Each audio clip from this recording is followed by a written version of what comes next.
Okay, it's time to commit. 2024 is the year for prioritizing yourself. Begin your new smile journey with Byte, and you could start seeing results in just 2 to 3 weeks.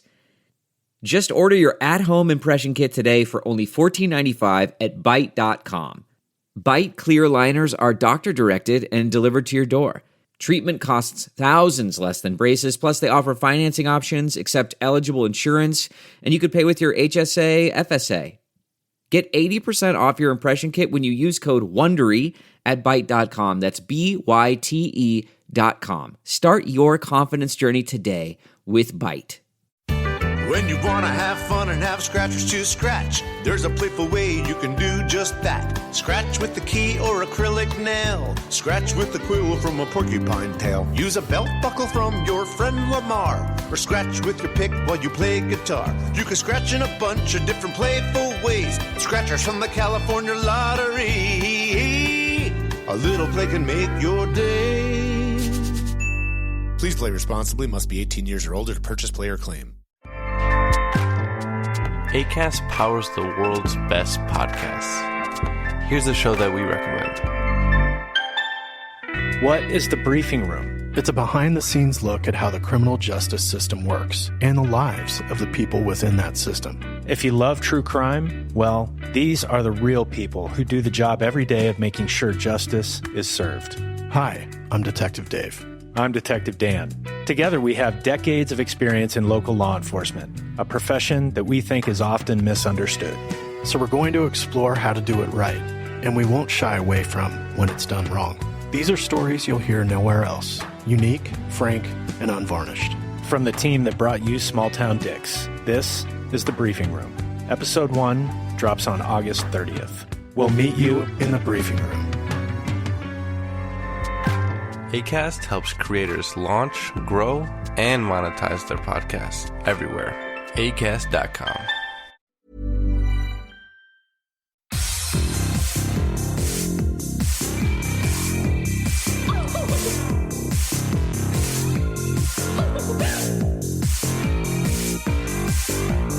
Somebody please think of the children! These always start like this. Like, why can't we get it together? When we have a guest, we're so good, and then it's just the two of us, and we just fucking lose our minds. We do. So welcome back to Little Cuts, and it's our weekly mini-sode where we dig into things that we've been watching and or experiencing, and I'm just tired. Hi, just tired. I'm Mary Beth. So this week we are talking about all things Sundance Film Festival. The day we're recording this is the last day of Sundance, and our brains are scrambled eggs. Keep having eye headaches. Eye aches? I don't know. But that's not good. No, I know, but it's fine. It's fine. Besides that, but it's festivals. Like, that's just what happens when you go to festivals. It is what happens when you go to festivals, and especially when the festivals are so short, like this one was, where it's like they crammed in so many movies. Oh my God. It's like, we watched so many movies. Like, I watched 23. Holy shit, you watched 2 more from when we last talked? I watched 2 today. Oh shit. Well, because all the awards ones are up and I'm crazy. And I was like, well, I need to watch some of these. And so I watched 2. Yeah, I only saw 19. And only 19. I've only seen 19 films, guys, since Thursday. Movies. I know. Less Jesus than a week, fucking I've watched Christ. 19. Okay, but there are people out there who watch 45, and I genuinely, I honestly have no fucking idea how they did that. Like, I honestly don't. Unless they got a bunch of screeners beforehand, but like I didn't have time for that either. Like I watched one screener. I mean, I watched 3 beforehand, so like technically, I guess I only watched 16 films since Thursday. But yeah, I watched 3 beforehand. But people are like have watched over 30, and then the one person was talking about hoping to get 45 before the end of the festival, and I'm like, how? I'm tired. I know. I'm so like exactly. And like I thought me watching like films in like the 12 a.m. 3, 6, 9 slots was like fucking ridiculous. And I'll be honest, like once we got to the midnighter, which is granted it's 11 o'clock my time, but still it's Fuck you. I'm just kidding. But by the time I got to them, I'm like, I'm ready to go to bed. No, for real. And like, so I wasn't going into bed until like 2 or 2:30 in the morning. And now Lord. and that's like only a week. Like, it's not that big, but like I go to bed at midnight, which still isn't early, but still. And so this last night I couldn't fall asleep till 2:30. I had to wake up at 8 for work. And I was like, I made a great mistake. But it's fine. We're all fine here. I will say, it was worth it though. It was very worth it. What are your general thoughts about the festival as a whole? So I remember we were talking about this yesterday, and I remember texting you and saying that I was feeling a little bit disappointed about some of the stuff I saw. But then I looked back on my notes, and I actually was pretty impressed with a lot of the things I saw. I think the thing was, I saw a lot of good stuff at the beginning, and towards the end, I wasn't as much of a fan. So I think I was really thinking about the other stuff I saw at the end rather than the whole picture. Gotcha. So all in all, I'm one amazing experience, even though it was online. It was so cool to see all these movies and still get to talk to people about them via text. I still wish I could have seen everyone in person, but you know what? This was the next best thing. The platform was great. Yeah, the platform worked really well, I thought. It was really awesome. I had no problems. I really loved it. It's funny. Steve was like, that doesn't sound like any fun. You're like, you're going to pass out. I'm like, I love this so much. Like, I looked like a zombie between movies, like, especially between, like, the 6 p.m. movie and the 9 p.m. movie. I was like a fucking zombie. And he's like, are you good? I'm like, I just need to hit my second my second wind. Yeah. And then I would. But I had an amazing time, and I can't wait to go in person. What about you? I mean, so the thing is that, like, I don't really think, well, I guess that's not true. But for me, I guess I don't really see this as much different than a typical festival that we've covered over the last, like, virtual festival we've covered over the last, like, almost a year now. I guess I was really kind of looking forward to maybe there being some kind of, like, giant, hit that came out of this that, like, we'd be like in previous Sundances, and there were movies that I thought were really good. And I mean, obviously other people disagree with that statement because Coda was picked up by Apple TV Plus for $25 million fucking dollars. But so obviously other people disagree, and there were a couple of really standout things, but I think overall I didn't really see much difference between this and, like, covering Fantasia or Fantastic Fest, for better or for worse. I mean, for better. And I think it's because, like, Sundance has those vibes when you go there. I feel like it's like the vibe of being in Salt Lake City and, like, all the celebs and stuff. But, like, this year was all online. And so, like, I watched the Q&As on my computer and saw people in Zoom. And, like, it wasn't as exciting as you get when you go to a film festival in person. You get to sit in the seat and, like, watch the people in front of you and, like, see the celebrities. And it is definitely kind of underwhelming, I guess. I get that for sure. Because then again, it did just feel like, I'm watching Chattanooga. I'm doing night stream. Right. And you're right. That might be partly because of the virtual experience of this Vice being in person. Because, I mean, you'd always see, like, photographs coming out of Sundance of, like, oh, here's a random celebrity walking by, maybe. But, like, that stuff doesn't, I don't know. I say it doesn't impress me. Maybe it would, but, like, it's not why I go to festivals. A lot of people go to festivals to, like, see celebrities and, like, interview them, and I'm just there to, like, watch movies, and I don't really want to talk to people. Like, listen, I say that, and we have a podcast where we fucking talk to people, but like, here's we the thing: we prep for that. Yes, one thing, and two, we're not like, I mean, I'm incredibly introverted. And so whenever, to be perfectly honest, the first time I've gone to festivals in person and I knew that there was going to be people there that I knew online, it was like panic inducing because I don't do well face to face with people that I don't really know. I'm very introverted. So, like, the idea of going to some place where, like, all of these either A, celebrities, or B, just people that I talk to on Twitter fills me with an anxiety that I cannot express. So, like, I'm all about just going to these festivals, sitting in a dark room and not having to realize that anyone around me is actually there.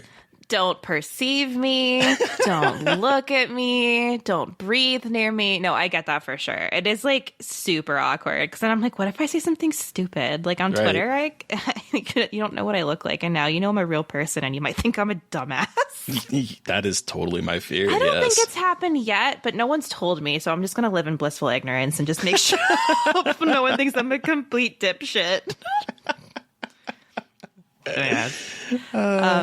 But I was sad I couldn't meet you. One day I'm gonna fucking meet you in person, Terry. It's fucking good pandemic. God, thanks COVID. Literally, for those that don't know, we were actually supposed to meet each other like the day before things started to like go really bad COVID wise. And thanks a lot, COVID. It's another thing you've ruined. But anyway, but there was some. I think overall, something that I noticed, and I've seen this sentiment a lot online, a lot of these movies were style over substance. Like a lot of these movies were directorial debuts, which is amazing. But I think a lot of filmmakers were going for their own very unique styles and very specific aesthetics. Yeah. And the story was secondary, which kind of meant that, which meant that like there were some really pretty films to watch, but the story is kind of lacked or they fell apart at the end. Yeah. And so that was kind of annoying to me, I will say, because there were some films I was really excited for that like had so much potential, and I always feel like a dick being like, you could have done this, because I'm not a filmmaker, like I don't fucking know. But it's just kind of frustrating when you see movies you're like, this could have been so fucking good, but it stumbles like in the third act. So that was kind of the sense I got from a lot of movies at Sundance this year. Yeah, I can't disagree. I'm thinking back and looking back at my Letterboxd list, and I mean, there were a lot of films that were very visually appealing, but at the end of the day, didn't say as much as they looked really good. So I do think that is a valid critique. Even the films that I liked have some script structural issues for sure. But I guess before we do get into like our genre ones, because it is Sundance, we did get to see some movies that aren't necessarily genre that I wanted to talk about. Did you get to see Mass? No, because I was too scared to watch it. Oh. I was just like, the subject matter is about a mass shooting.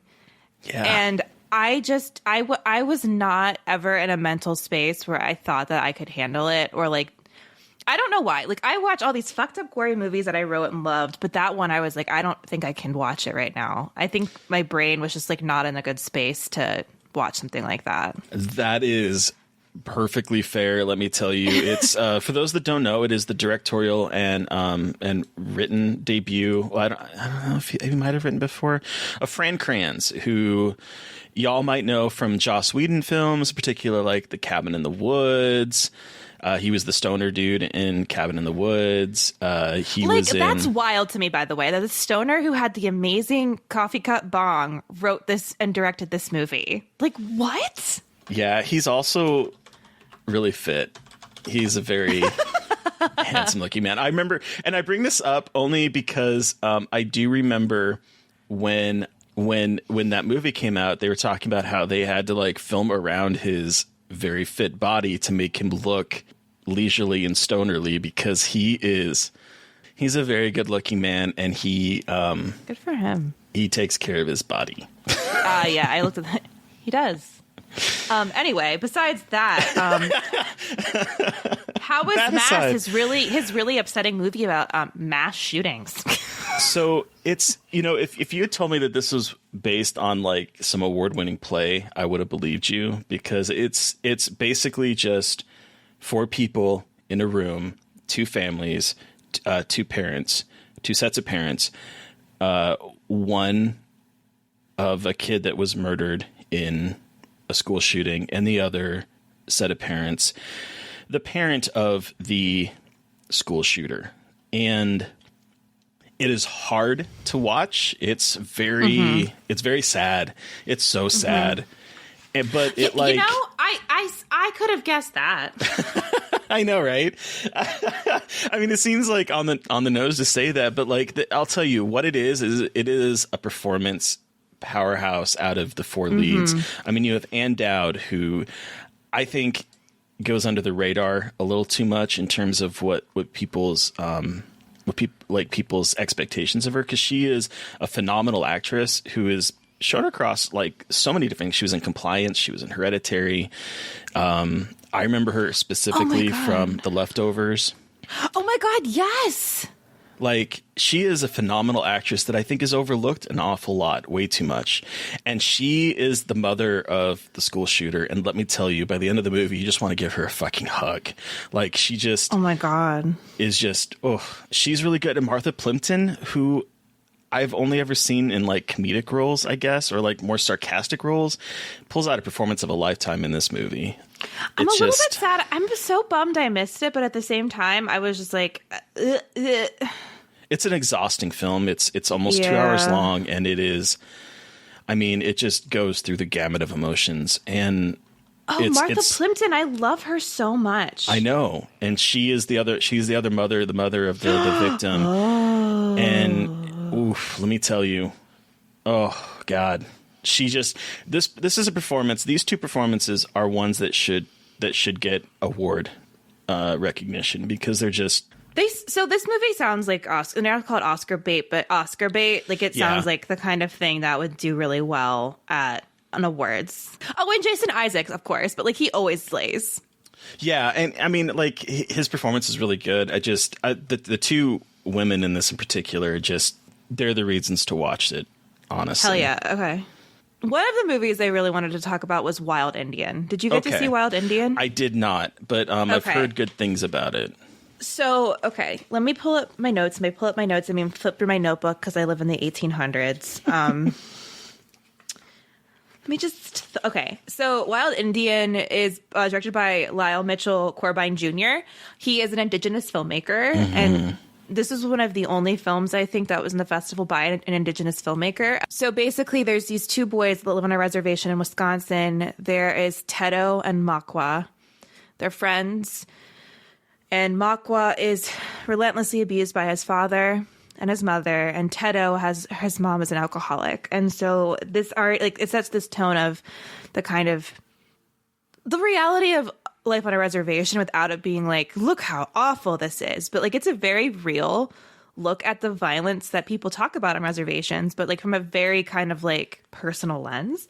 And so there's something really bad happens, and they share this traumatic secret, and then it flashes forward, I think, 30 years in the future, where Makwa is now Michael, and he has tried to completely erase his heritage as an Indigenous person.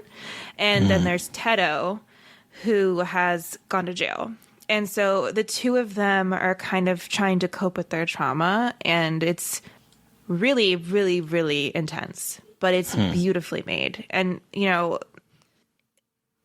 Michael Grey Eyes plays Michael / Makwa, and he's absolutely stunning. Like, the way that he is able to portray all of these emotions with just stoic face. Yeah. It's amazing. But it's such a sad film handled in the most beautiful way, because this could be such an exploitative film, and this could be such like a... look at these poor people film, but because it's directed by an Indigenous filmmaker, it's handled with really good care, and it's just, it's hard to talk about because it's like, it's so upsetting to see how colonization and white people have absolutely fucked up Indigenous populations. Like, that's a lot of the film, is like seeing how deep these traumas of colonialization have gone, and like what community, like what they have created within communities, and like the resentment and toxic masculinity and problems that are like rampant because of this colonialization. But I'm rambling. It was just so beautiful, and deeply, deeply, deeply sad, but it was really gorgeous. You know, and one of the reasons I really wanted to see this, and I just didn't have time, was because Michael Grey Eyes was phenomenal, I thought, in Blood Quantum. So there's your like genre connection too, because like I thought he was really good in that, and I really wanted to see him in this, and I really wanted to see this film. I just ran out of time, but He is absolutely phenomenal. He deserves to be in more movies, not just playing like an Indian. Like I was looking at his IMDb, and it's just like he plays like the stereotypical Indigenous person role. Yeah. And like I just want, like, he is so fucking talented. Like, this movie should open so many doors for him as more than just like someone to play an Indigenous person that you need in the script. Like, he should just be acting in everything. Like, he's so talented. I thought he was really charismatic in Blood Quantum as well. So he's not charismatic in this, but on purpose. Well, yeah. But I just mean there's something about him that he's invites you to like watch what he's doing. Yes. And I hope this also, I mean, like, there's not that many Indigenous filmmakers out there, and so I'm hoping this gets a lot of attention and, you know, keeps putting Indigenous filmmakers on the map, because Lyle Mitchell Corbijn Jr. is a talented person. So I'm hoping that this is gonna continue to kind of show that Indigenous performers and directors can make amazing movies, and they don't always have to just be about the Indigenous experience. Yeah. So that was one that I absolutely like had to talk about, because I couldn't stop. I haven't been able to stop thinking about that one. And then other ones, one more of note, I'm not going to talk a ton about, but On the Count of Three, which is this darkly comedic movie about suicide. Oh, yeah. It's really good.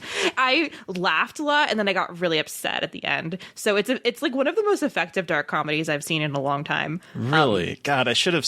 See, I was so nervous about it because of like the picture of two young men holding a gun to each other, and I'm like, I don't know if I want to see this. Yeah, so it's really funny in a really fucked up way. The picture is like at the beginning, and it's like that picture taken out of context is really weird, because in the movie it's actually funny, which it does not look funny. No, in the photo. and that coupled with the brief description I saw for it was like, I don't know if I really want to see this movie, but like, I'm really sad now that I missed it, because I live for dark comedies, and it's really sad, but it's also really funny. And I watched it today as part of like the showcase, like the awards showcase, because I was gonna skip it, but so many people were excited about it, and it ends up being one of my favorites of the festival. Oh, wow. Okay. Yeah. I don't know what that says about me as a person, but you know, whatever. Well, speaking of best of the festival, I have to say I was blown away by Ben Wheatley's In the Earth. Sorry. That was my excitement sound and how much I love that movie. I don't know what that translates of anyway. That movie was so my shit. It was doing everything that I wanted it to do. It was changing its subgenre throughout. It was escalating the tension. It was creating different stories throughout. The narrative was keeping me on my toes because it was constantly evolving. I love this movie. It is like, okay, Ben Wheatley is, I've seen this in like 50 different mediums, but Ben Wheatley is back, baby. Like, he did Kill List and Sightseers and A Field in England, all like wildly different genre movies, but like very much him. And then he went to do like High Rise and another one that I can't remember the name of. And then he did, that's it. I actually didn't mind Free Fire, but then he did Rebecca on Netflix, which was like a train wreck. And so I was very hesitant about this movie. But holy shit. Folk horror meets science horror. This shit is so good. Think Annihilation, but like even it's weirder. Folklore Annihilation. Like it's Folklore Annihilation with like a lot of strobing lights and scary noises. And some really awesome and gnarly foot trauma and some incredible moments of dark comedy. Like, I thought it was very funny.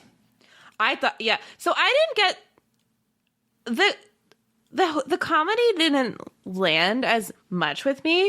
Oh but my it God, did the moment when a certain someone is taking an axe to someone's foot and keeps like missing. It's really funny. Rolling. Just thought it was so funny. Well, my favorite though is Zach, the movie is about like a pandemic is happening.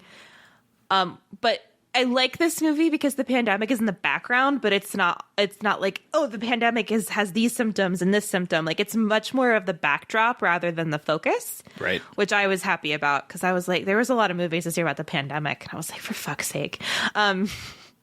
But so a scientist and a park ranger go into this test site in the middle of this giant forest to do some testing, but also to find a missing scientist. Along the way, they get attacked, their shoes get taken away, everything is taken. They run into a hermit named Zach, and shit goes crazy. Zach is hysterical, and he's like talking about like all of these violent things he has to do so matter-of-factly. He's like, sorry guys, you can't leave, I have to do this, and it's just like so matter-of-fact. It's amazing. He is really funny in this movie, and that I think that's where most of my ideas of like the dark comedy comes from, because he just his matter-of-fact way of dealing with everything is just, it was just perfect for me. Yes, it was. The music, Clint Mansell's score. Oh, God. I could talk about this movie forever. But basically, when this comes out, all of our folk horror, Ben Wheatley kill list lovers see this movie. It is so good. Or, I mean, we could be wrong, because this random person on IMDb says, save yourselves the time. I can't believe Sundance picked this. It must have been a terrible accident or something. Some of these reviews on Letterboxd and like IMDb about these movies, I'm like, what's wrong with you? Like, what kind of movies do you even fucking like? Like, so another movie that was my favorite, We're All Going to the World's Fair. Oh, yes. Oh my God. People were like, this is idiotic. And I was like, well, you are a Philistine and don't know anything about cinema.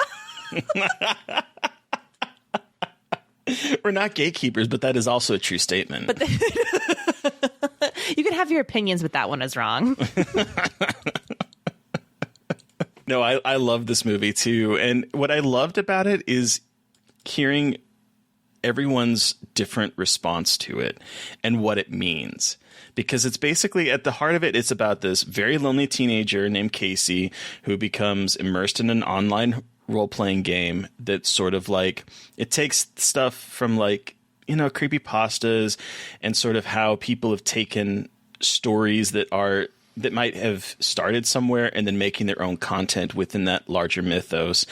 And so she does this right to get into the World's Fair, which this online horror game, and then weird stuff starts to happen. She meets this guy through it, and he starts helping her out through it, and like it's kind of, for the most part, charting like her journey through this online game. It's also this like, I was writing my review last night, and I got like deep into my young feelings, and like I even revealed I had a YouTube channel in my review, which is like something I never talk about. It can't be found. I have scraped it from the internet. But this movie is so perfect in how it captures like teenage ennui. I sound like such a pretentious asshole when I say that word. But and how the internet, growing up with the internet, like Terry, you're old, so you didn't grow up with the internet, but wow. I mean, it's true, but I'm the only one that's allowed to call myself old, Mary. That's true. Gosh. Sorry. I'm sorry. That's like the joke, the running joke that I get to use. Yeah. Way to take it from me, you youth. Anyway, this reminded me so much of my own childhood. Like, when you feel lonely, you go to watch YouTube videos. Like, I was obsessed with scary stories and creepypastas, and it was like this way that I could kind of shout into the void and try to get connections. Like, I had friends in high school. I wasn't necessarily like a loner like this character Casey, but I was a sad person, and I didn't know how sad I was. And the internet was this like, and it continues to be this comforting place, and it's also so complicated and dangerous. Yeah. And this also navigates the dangers of the internet really well. Like, I don't understand how the director Jane Schonenbrunn was able to really capture the microcosm of the internet in one movie. It's just so impressive. So that is, and it's like found footage-y ish. Yeah, that's the other thing I really liked about it, is that it mixes traditional cinematography and filmmaking styles with found footage-ish or like second screen to create this like really complex picture of this kid. Yeah, it's amazing. And like I'm really vibing with this combo found footage, second screen, and traditional narrative filmmaking, like cinematography. It's very cool. Yeah. So one more that I wanted to mention. Oh, I have so many I want to talk about, but I know. one that I know, there's so many good films. Coming Home in the Dark. Did you end up watching this one? I did, yes. What did you think?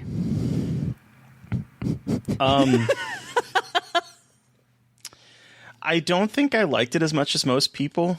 I did think the beginning was incredibly audacious.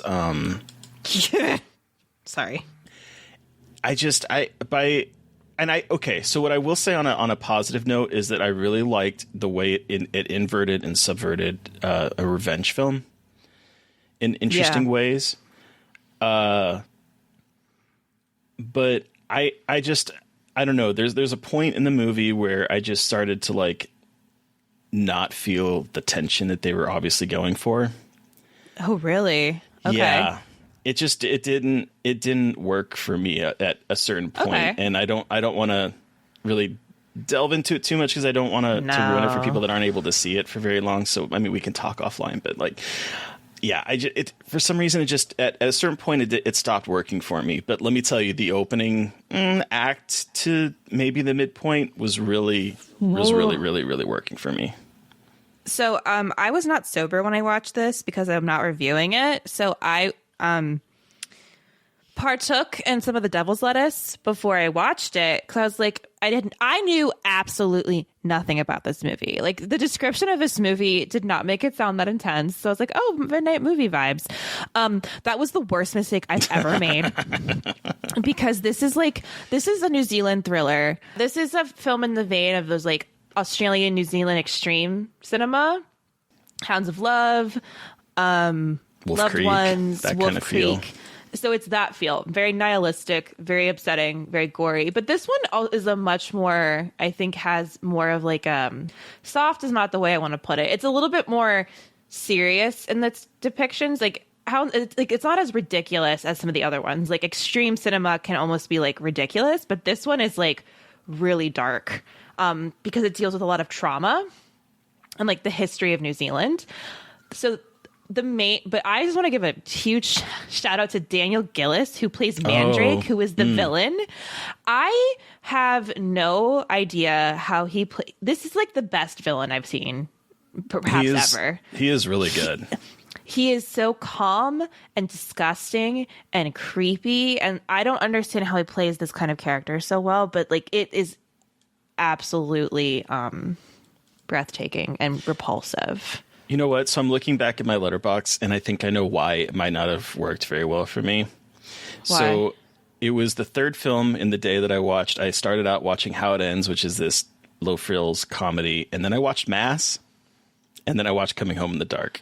Oh, my honey. Oh, honey. So I think honey. I think the combination of that light comedy mixed with Mass might have colored my view of the film. I might have been emotionally destroyed by the end of it. And that's a really good thing to bring up though, because like with festivals, we're watching so many movies back to back. And like, I probably am going to watch these movies later and be like, oh, this is a very different movie than what I watched at Sundance. Cause I was on like my fourth movie of the day and my brain was broken. So like, I don't think my feelings change that much, but just keep that in mind as we talk about these. But like, again, Coming Home in the Dark is a movie that is not going to be for everybody because it's so fucking graphic and so fucking intense. But that's the shit I love. Also, Violation played, and I will not talk about it.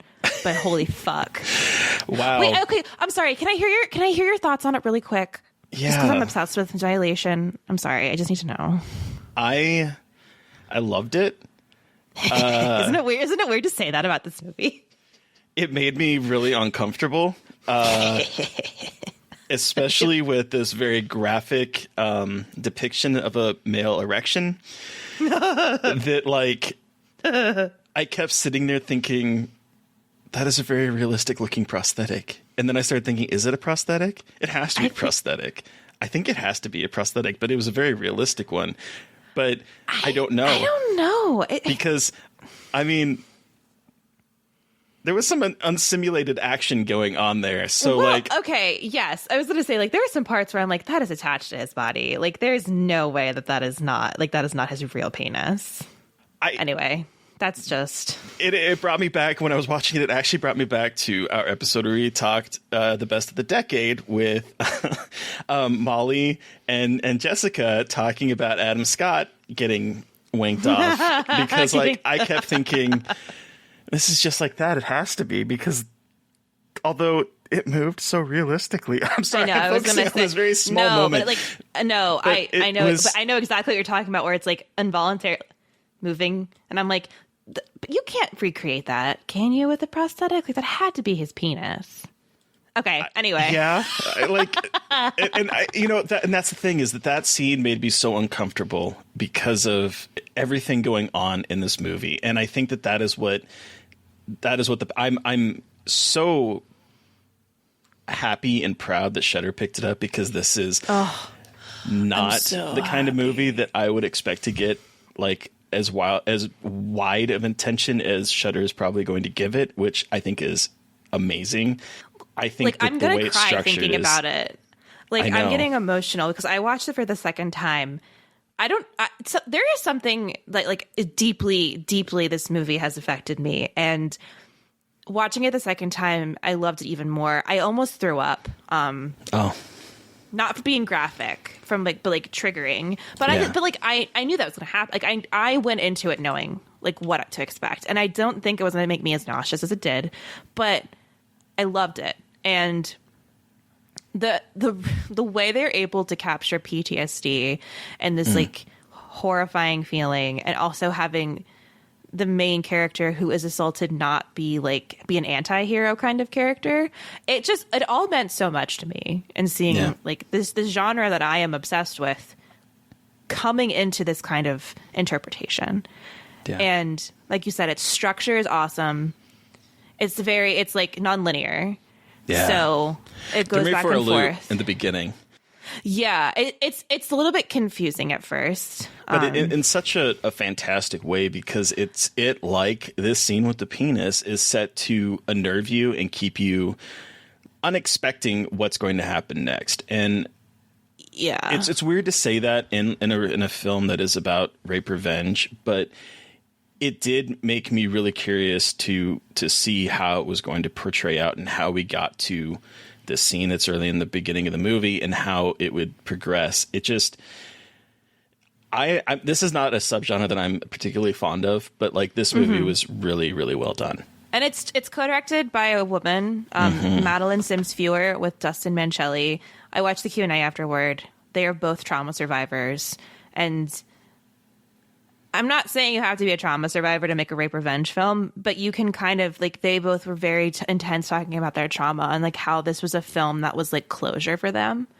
And yeah, I could see it being very therapeutic. I got fucking emotional, but like, this movie is gorgeous, and I can't wait for people to watch it on Shudder and get really uncomfortable and fall in love with that. So I just want to talk about Violation. All I ever want to do is talk about Violation. So it's so good. It really is. I'm so glad you liked it. I was thinking about it. I was like, wait, I've been hyping up this movie, and then people are going to watch it and think I'm like, something is deeply wrong with me. But I was like, but that's fine. Like, there is. It's cool. But I know, because people are like, oh, I'm going to watch it because you hyped it up. And I'm like, oh no, that's my worst.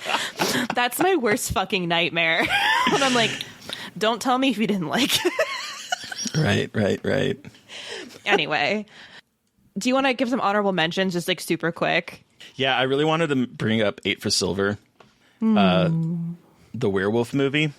I liked it more than most people, so I'm in the middle. I think that there is some what it's about is it's set in 19th century France, and there is a troupe of Romani people that are trying to lay claim to land controlled by a bunch of old white dudes who end up massacring the entire Romani population, and then weird things start to happen, and a kid goes missing. There's werewolves involved. It's very clear that this is a supernatural story. It's not trying to pull anything on you. It's the mystery is more about what exactly is this type of lycanthropy, because it's different than a lot of werewolf lore I've seen, and I thought that was really good. It has this really good slow burn boil that continues through most of it. I just wanted it to pop off more in the end. I think that's my biggest problem, is that by the time it reaches the climax, it's set in a really dusty manner and it's very low key. It's not as exciting and thrilling as some of the stuff that happens around the midpoint of the film, and I just really wanted it to just keep pushing that envelope. But I think it's a lot better than a lot of people give it credit for. I think it's beautiful. It really captures that sort of Hammer slash like Wolfman feel to it, of the foggy woods and manor. And I am a sucker for anything that is gothic and has this dark manor sitting in the middle of a woods, and the woods are full of fog. Like, that is my shit. Pump it into my veins. I'm hitting my veins. Like, that is where I want to live. Maybe not like, I mean, maybe not on like a literal level, because I don't think it would probably be very comfortable. But like, in terms of like what I want to see, this is it. Just give it to me. Just rub my face in it. Yeah.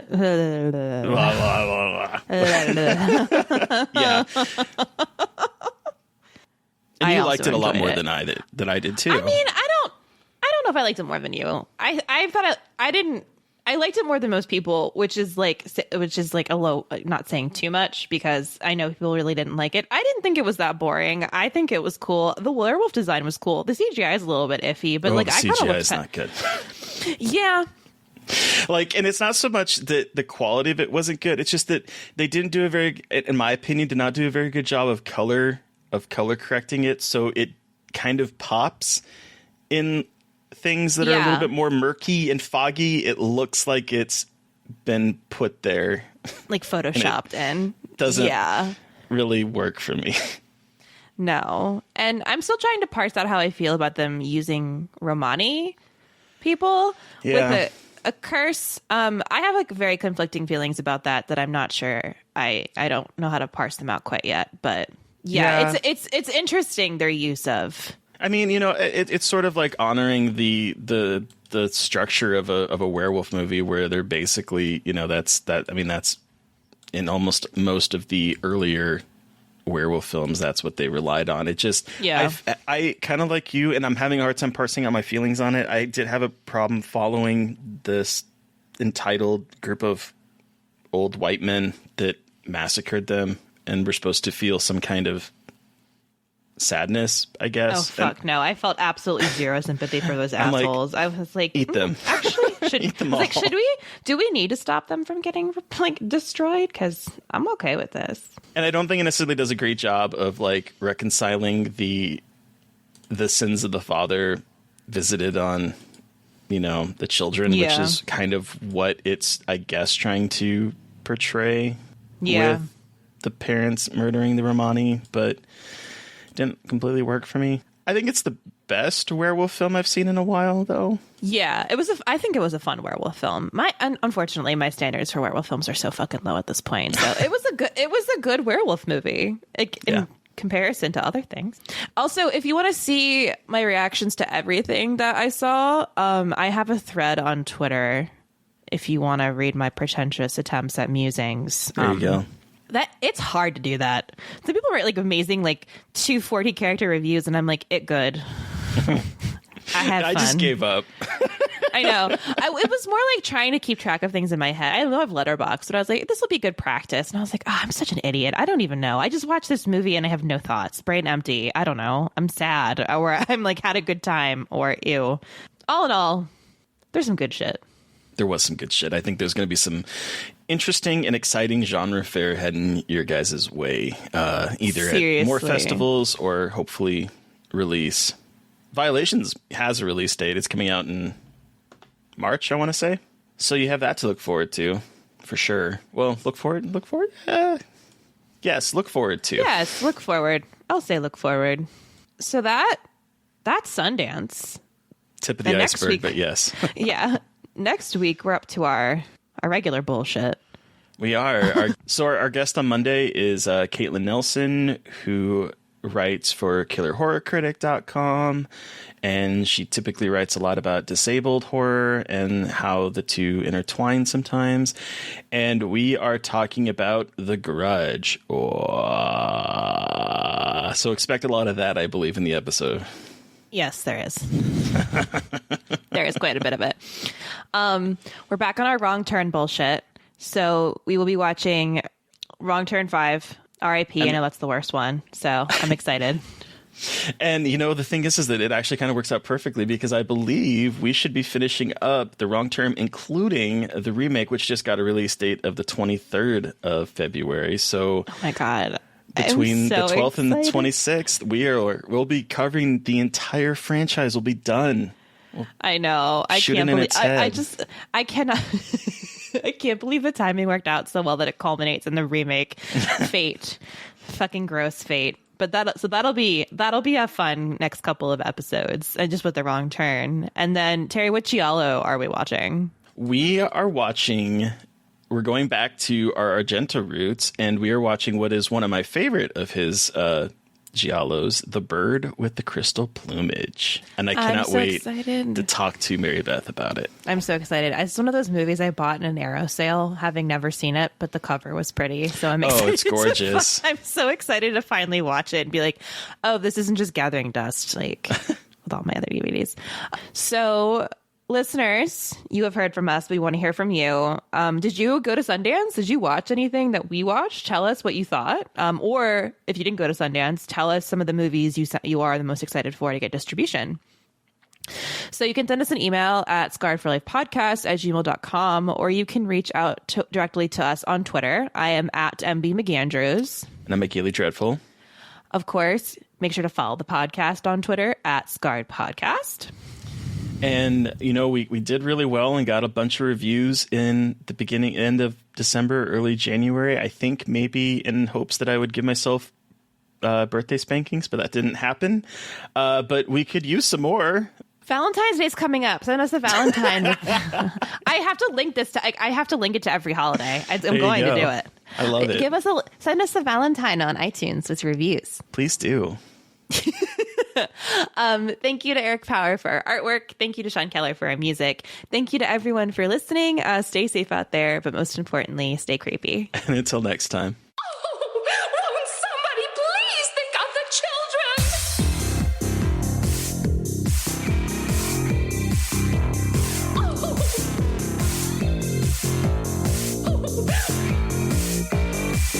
Won't somebody please think of the children?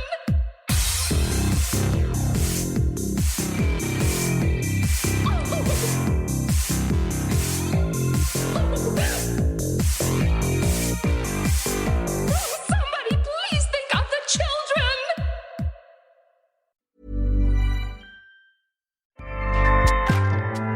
Acast powers the world's best podcasts. Here's a show that we recommend.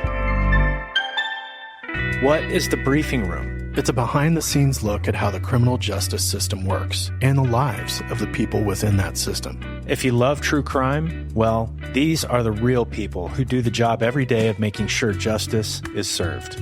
Hi, I'm Detective Dave. I'm Detective Dan. Together, we have decades of experience in local law enforcement, a profession that we think is often misunderstood. So we're going to explore how to do it right, and we won't shy away from when it's done wrong. These are stories you'll hear nowhere else. Unique, frank, and unvarnished. From the team that brought you Small Town Dicks, this is The Briefing Room. Episode 1 drops on August 30th. We'll meet you in the briefing room. Acast helps creators launch, grow, and monetize their podcasts everywhere. Acast.com.